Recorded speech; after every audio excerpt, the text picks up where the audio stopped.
À 4.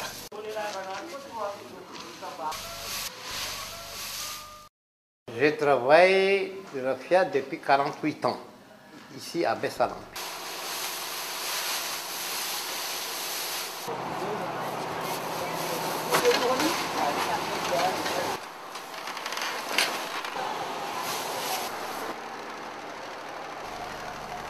Jusqu'à Mazenga, on va transporter sur les boutres ou sur le navire pour aller à Mazenga.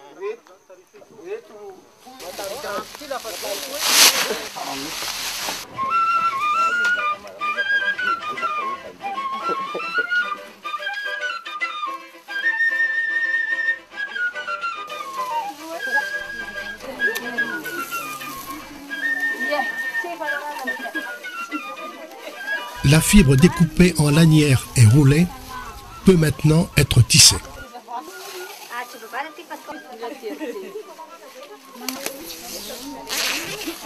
Tous les colorants que nous utilisons ici sont des colorants biologiques. Et là, c'est à partir de plantes tinctoriales.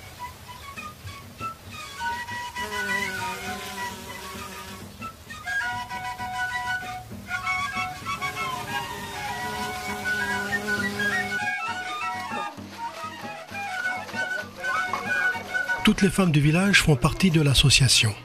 Elles participent à la cueillette des colorants, des plantes tinctoriales, au filage, aux teintures et au tissage.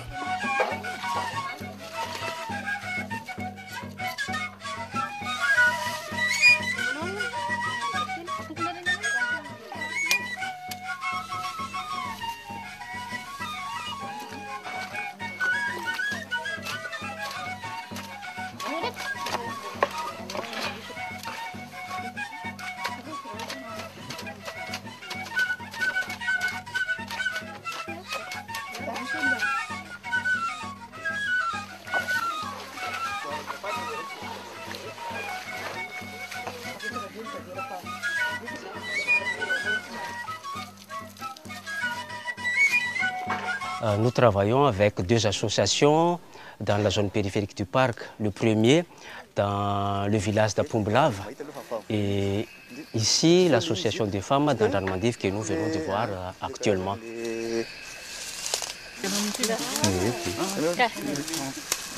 Ici, manome couleur jaune, zay izy ny araka ny fijerevako ny liste amin'ny tao anatin'ilay Corse.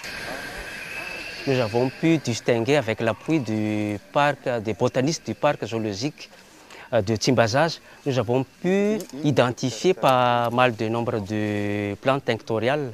Et actuellement, et ça nous intéresse vraiment, il y a pas mal de gens qui font actuellement le reboisement ou bien le repeuplement de ces plantes tinctoriales-là. Parce que si on exploite ça sauvagement, ça disparaît d'ici peu.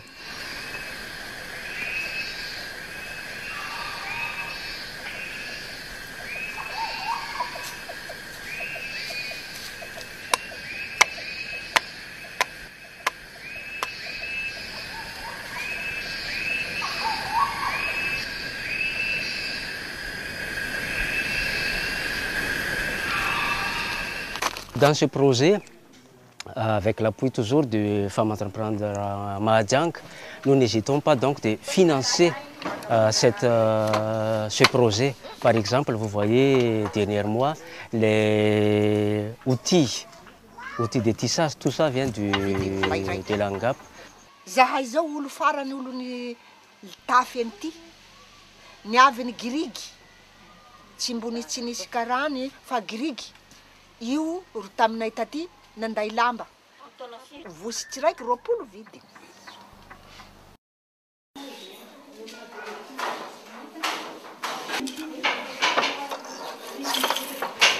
Là aussi, le coût de formation.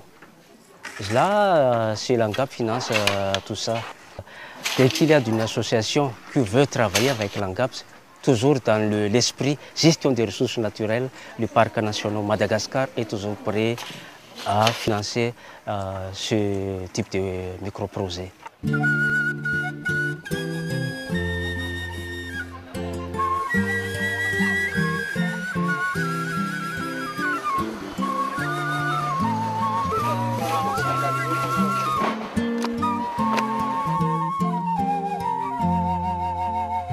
grande partie du raffia se fait à Majinga et province.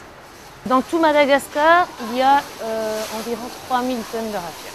À Majinga, quand la campagne fonctionne très bien, on peut faire 1000 tonnes. On est 6 exportateurs, on est 2 qui sont vraiment sur le marché, qui dominent le marché. Donc dans le raffia, en fait, on a un système de triage. Donc, on a du raffia qu'on peut exporter, qui sont dans les normes, et du raffia justement qui sera court et pas de bonne qualité, qui sera réservé pour le marché local. 95% du raffia est exporté.